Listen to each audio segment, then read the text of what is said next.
So the question stated was to see if after this pandemic gets over with, if basically society will kind of get back to normal, or will social anxiety disorders see a skyrocket just because of everything that's been going on.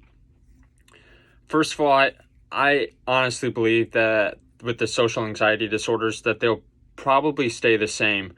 I mean, after this, and it might seem like there's an increase, but people are going to want to get back to their normal lives. They're wanting to get out of the house.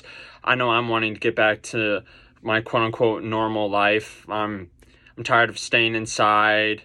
I mean, I've been trying to get outside, shoot some hoops, go for a hike or something. But as far as like human interaction, it's very limited, and that's hard, especially for us as humans. We're very interactive, we're very social people. We like to be around people for the most part. Some of us don't like to.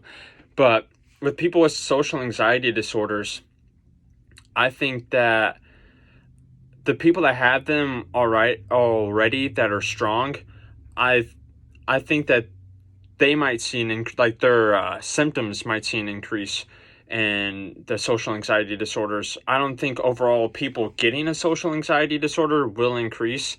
In fact, it might just be the opposite, because when people see that you're just locked in all the time, I think people don't want to be locked in then.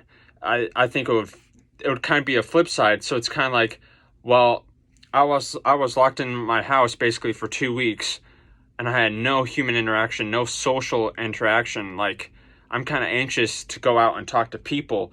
Instead, where like a social anxiety disorder is maybe something comes up in their life where they basically don't want to be near people, or they're afraid of certain things. So I think social anxiety disorders, as far as new cases, won't increase. But I think that people who already have a social anxiety disorder, the prevalence of their symptoms will increase. I think it's very important, though, that we try to help them, diminish the factors that maybe play a key role in the social anxiety disorders, that we try to help them out as best as we can. I like that Ben's going to a nursing home, or he's working or volunteering at a nursing home to help those people out. That's awesome.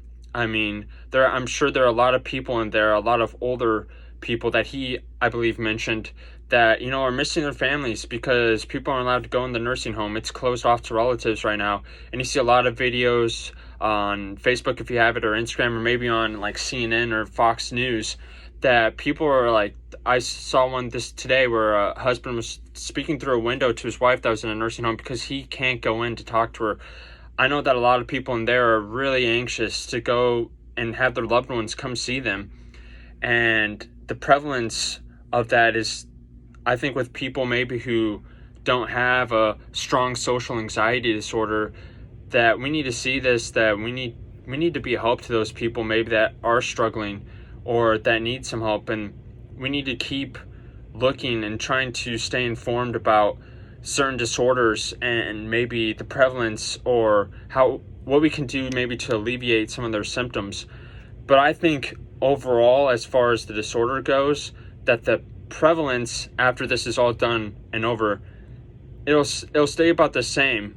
But the people that have the anxiety disorder already, that there will be an increase in their symptoms.